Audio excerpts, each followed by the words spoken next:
Seguimos en el capítulo 4. A continuación, vamos a estudiar los tejidos animales. Sí, son 4 tipos de tejidos en los animales: epitelial, conectivo, muscular y nervioso. Veamos el tejido epitelial. Ese tejido está formado para empezar, es un tejido que está formado por unas células geométricas que se apoyan en la lámina basal, llamado también membrana basal. Entonces veremos que acá hay células que tienen forma, por ejemplo, una de cilindros, así, se llaman células cilíndricas, otras que tienen forma de un cubo, se llaman cúbicas, y otras que tienen forma plana, se llaman pavimentosas o simplemente planas. Este tejido no presenta vasos sanguíneos, no tiene arterias ni venas, pero se nutre por el tejido conectivo. Pero esas célulitas se regeneran constantemente, o sea, tienen gran poder de regenerarse, hacer mitosis. Y tiene terminaciones nerviosas libres. Ahí está la neurona con sus axones entrando al tejido epitelial. Este tejido epitelial también tiene uniones muy fuertes. Ejemplo, desmosomas. Desmosomas son uniones entre dos células y otro se llama hemidesmosoma. Hemidesmosoma es la unión entre las células y la membrana basal. Esta membrana basal es un tipo de tejido conectivo, es una variación. Ahí se apoyan las células del tejido epitelial. Entonces vamos a ver los tipos de tejidos epiteliales. Uno se llama el epitelio simple, ese es el simple o llamado también el monoestratificado. Otro tenemos el pseudoestratificado, ese tiene una sola capa, pero aparenta ser de varias capas, pseudoestratificado.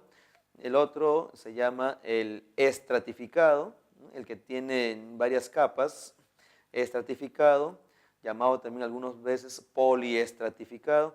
Y el último, que es el epitelio glandular, el que va a secretar sustancias, ejemplo, lágrimas, sudor, saliva, hormonas, etc. Entonces, estos son los 4 tipos de tejidos epiteliales: simple o monoestratificado, pseudoestratificado o falsa capa, estratificado que tiene varios, y glandular que secreta sustancias en el cuerpo, como el sudor, las lágrimas, etc. Muy bien, entonces no te olvides que este tejido epitelial presenta escasa sustancia intercelular, o sea, entre las células no hay mucha matriz extracelular, están bien pegaditas las células del tejido epitelial. El simple también puede ser de 3 tipos, hay simple plano, simple cúbico y simple cilíndrico, ¿no? Dependiendo de las células. El simple plano es el tejido epitelial que ya presenta presenta células planas, ¿no? Como su mismo nombre lo dice. Ese se encuentra, mira acá está entonces el tejido plano, con sus células planas así. Se encuentra, por ejemplo, en los llamados alveolos. Alveolos son las bolsitas de los pulmones. El otro es el cúbico. Este cúbico se ubica, por ejemplo, en el sistema digestivo, ¿no? Este tejido plano o cúbico, mejor dicho, el cúbico, este cúbico se ubica en las vías urinarias, pero en el nefrón, es decir, en los vasos, en los tubos urinarios o el asa de Henle, ¿no? Así tenemos entonces este simple cúbico, ¿no? Que está formado por células en forma de unos dados, o sea, células con 6 caras. Aquí está el simple cúbico, que también se ubica en la glándula tiroides, ¿no? Glándula tiroides que está en el cuello. Así es, las células cúbicas. Y las células cilíndricas, como su nombre lo dice, tienen forma de unos cilindros, se ubican en el tubo digestivo. Este sí está en el tracto digestivo, es decir, en el estómago, en el intestino delgado, etc. Sus células tienen una sola capa, bueno, ese tejido es una sola capa, pero células cilíndricas. Ahí está, ¿no? Células de una sola capa. El pseudoestratificado. Este pseudo o falsa capa presenta células que tienen diferente altura. Sí, algunas, ¿no?, llegan a cierta altura y otras poco más bajas, más o menos son así. Así está entonces el pseudo. Todas las células puedes notar que se apoyan en la membrana basal, aunque están a diferente altura, ¿no? Por eso se llama pseudoestratificado. Los núcleos también están a diferente altura. Pareciera que estuvieran en varias capas, pero es una sola capa. Todas se apoyan en la membrana basal. Ejemplo, este tejido pseudoestratificado se ubica en las tráqueas, o sea, en las vías respiratorias. Y ahí se encuentra también, en algunos casos, cilios, ¿no? Cilios son unas prolongaciones como pelitos de las células. Ahí está entonces el pseudo estratificado que se ubica en las vías respiratorias como la tráquea o los bronquios o los bronquiolos. El otro tejido, el tejido estratificado, es el que presenta varias capas. Este estratificado se ve así, por ejemplo, acá está la membrana basal y se ubica pues las células en varias capas, ¿no?, así una encima de la otra. Cada vez se van haciendo más planas, ¿no?, hasta llegar a la última capa. Ejemplo, este tejido se ubica en la piel, en órganos donde hay roce.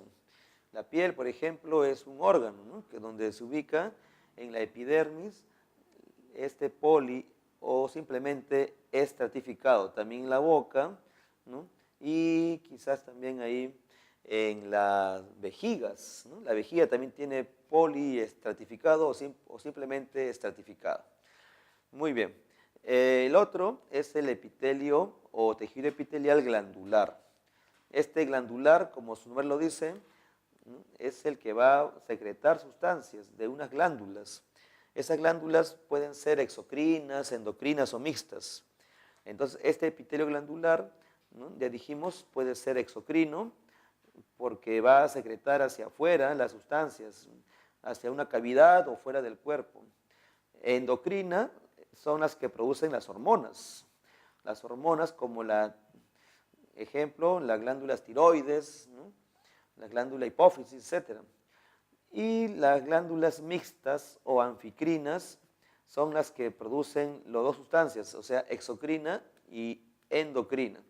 Ejemplo, el páncreas, ¿no? El páncreas es una glándula mixta porque secreta jugo pancreático, ¿no?, y esa es una glándula exocrina. Y también produce hormonas, o sea, la insulina. A continuación hablaremos del tejido conectivo, que es el que rellena órganos, sostiene y protege. Tenemos en este gráfico, por ejemplo, vamos a ver que tenemos el tejido conectivo embrional. Es el que se ubica en el embrión. Y este tejido embrional se da en dos partes. Uno se denomina mesénquima y el otro es el embrional llamado tejido conectivo mucoso. El otro tejido es el tejido propiamente dicho. Sí, tal como su nombre mismo lo dice, es el tejido que caracteriza al tejido conectivo. El propiamente dicho está dividido en 4 grupos. Tejido conectivo laxo, otro es el denso, el otro tejido es el elástico y el último es el reticular. Así es, elástico es el que abunda, por ejemplo, en órganos. Y el último es el tejido reticular. El tejido conectivo denso puede ser regular o irregular.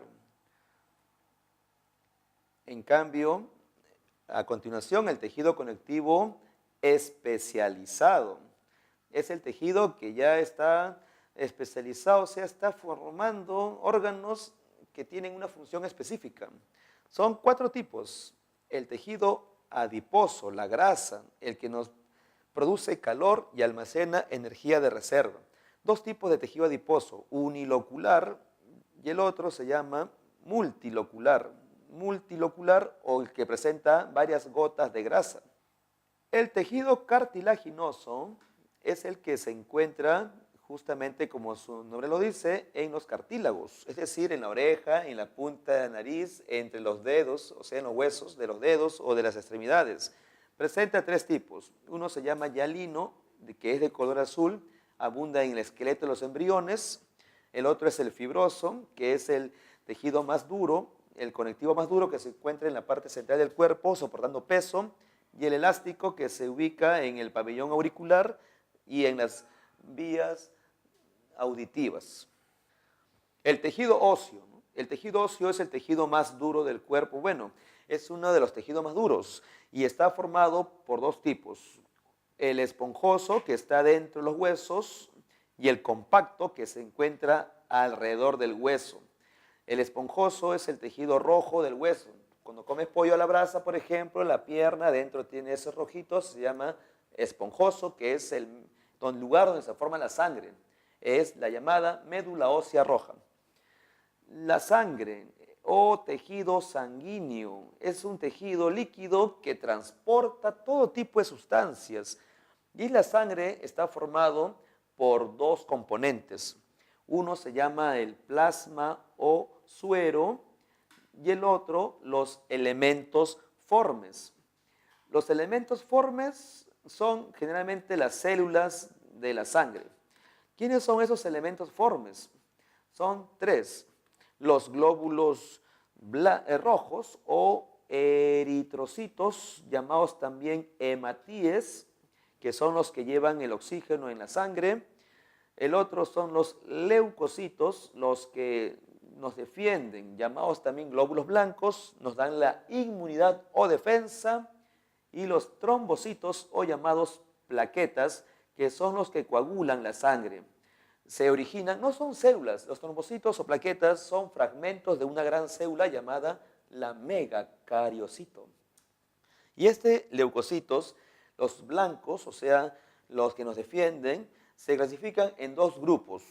Los leucocitos agranulocitos, o sea, los que no tienen gránulos, agranulocitos no tienen gránulos, mira, no te olvides eso, agranulocitos son dos, los monocitos y los linfocitos. Los monocitos son los que se van a convertir en el macrófago, es decir, estas célulitas se comen a los virus, bacterias, hongos que entran al cuerpo. Y los linfocitos son los que van a dirigir la inmunidad, o sea, son las células que activan a los demás glóbulos blancos. El otro se llama granulocitos, los que presentan gránulos. Sí, tienen gránulos en el citoplasma. Son tres. Neutrófilos, que son nuestra primera línea de defensa. Segundo, basófilos, que son los que van a producir la alergia porque secretan histamina y también heparina, que es anticoagulante. Y eosinófilo, que es un tipo de glóbulo blanco que actúa frente a los parásitos, o sea, protozoarios o algunos helmintos, como la tenia, por ejemplo. El tejido muscular es el tejido que nos permite movernos, ¿no? O sea, la locomoción activa, pero también almacena azúcar, ejemplo, glucógeno. Ese tejido muscular origina al músculo, es decir, al bíceps, tríceps, diafragma, esternocleidomastoideo, sartorio, etc. El tejido muscular está formado por proteínas llamadas actina y miosina. Y ese tejido se une también a veces algunos a los huesos, otros están en las vísceras, otros en el corazón. Por eso se clasifican en dos grupos. El tejido muscular llamado estriado, porque presenta unas líneas o estrías, y el otro se denomina el tejido muscular liso. El estriado presenta unidades llamadas sarcómera. Sarcómera son unas unidades que están dentro de sus células, es decir, formado entre dos líneas zetas. El liso no tiene unidades. Más bien este estriado está formado por dos tipos. ¿Qué tipos son esos? Son dos. Vamos a ver entonces, acá jalamos la división y veamos que son dos. Uno se denomina el tejido muscular estriado esquelético, el que está unido a los huesos, ¿no? Esquelético, Y el otro se denomina el cardíaco. Esquelético es el que permite movernos, ¿no? El que tú puedes moverlo a voluntad. Por eso que el esquelético es voluntario, voluntario y su movimiento es rápido. El músculo más rápido de todos es el orbicular de los párpados, que puedes parpadear 5 veces en un segundo. Claro, más o menos como yo así, ¿no? Pero vamos a ver después eso. El otro se llama cardíaco. Este se ubica en el corazón. Es el miocardio, ¿no? El que se mueve solito. Por eso este músculo es involuntario. No puedes controlarlo. Eso lo regula el bulbo raquídeo. Controla la frecuencia cardíaca. El esquelético entonces está unido a los huesos. Acá está un hueso, aquí está el tejido muscular estriado esquelético, ¿no? Y unido a los huesos mediante los tendones. Este es un tendón. El cardíaco, en cambio, se ubica, dijimos, en el corazón. Aquí está el corazón y este es el músculo esquelético, perdón, estriado cardíaco, ¿no? El que permite que el músculo se mueva. Y ese músculo a veces se para y se llama el paro cardíaco. Entonces, aquí está el corazón con su músculo miocardio, que es el que va a mover al corazón para bombear la sangre. Esa es la función del miocardio, bombear la sangre. El liso, en cambio, se ubica en las vísceras, es decir, en tu vejiga, en tu intestino, en tu estómago. Y esos órganos se mueven solitos, tú no puedes moverlo. Por lo tanto, es involuntario.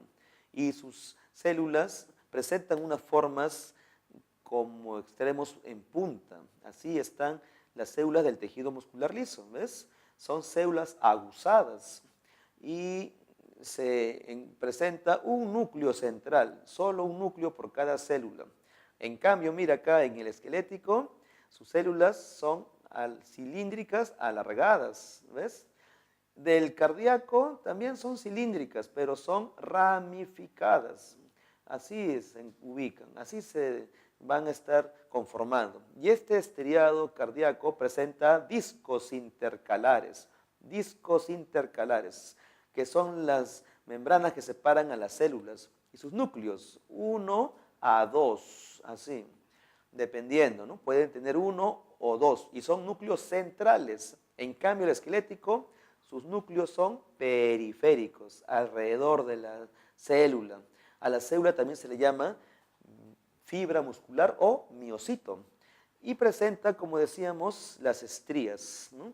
Acá también hay estrías, ¿ve? Por lo tanto, ese músculo estriado presenta sus unidades llamadas sarcómero. Acá adentro, entonces, veamos, ¿no? En esa célula, ahí están unas proteínas a manera de unas barras, se llaman las miofibrillas. Ahí están. Esas miofibrillas están así ordenaditas, una al costado de otra. Y esas miofibrillas, si la veo más grande, veremos así la miofibrilla, ¿no? Vamos a ver que presenta las unidades llamadas sarcómero, ¿no? Acá está la miofibrilla y este sería un sarcómero, el de acá.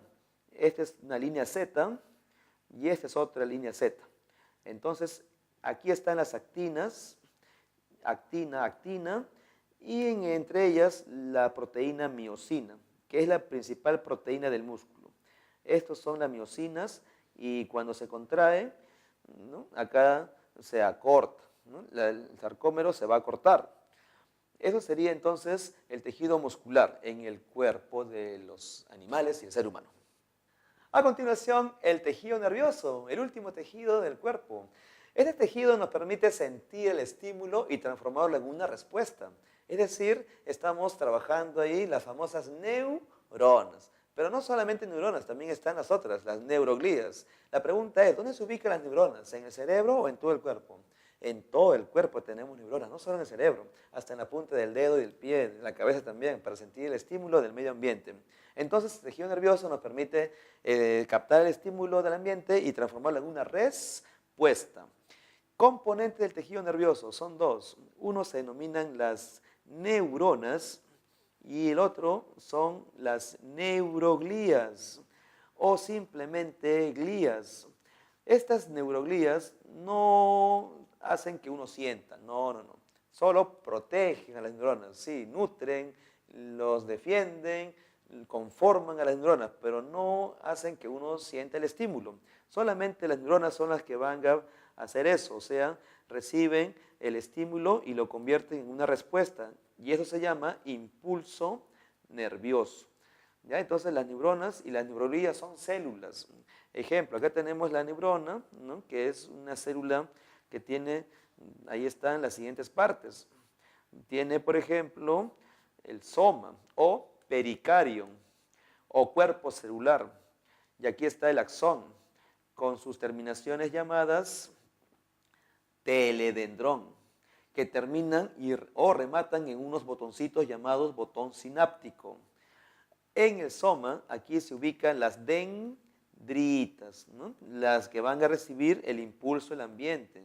Es decir, por aquí va a ingresar el impulso y lleva hacia el axón. Algunas neuronas, solo algunas, tienen una envoltura de grasa llamada vaina de mielina. ¿Para qué sirve esta vaina de mielina? Para que el impulso nervioso vaya más rápido, vaya así, de forma saltatoria. Va yendo en unos espacios llamados nódulos de Rambier. Estos se llaman nódulos de Rambier. Por ahí viaja el impulso nervioso de manera más rápida, que a veces esa vaina mielina se va descomponiendo. Es una enfermedad, ejemplo, la esclerosis múltiple. Entonces, aquí tenemos el nódulo de Rambier, o llamado también nodo de Rambier.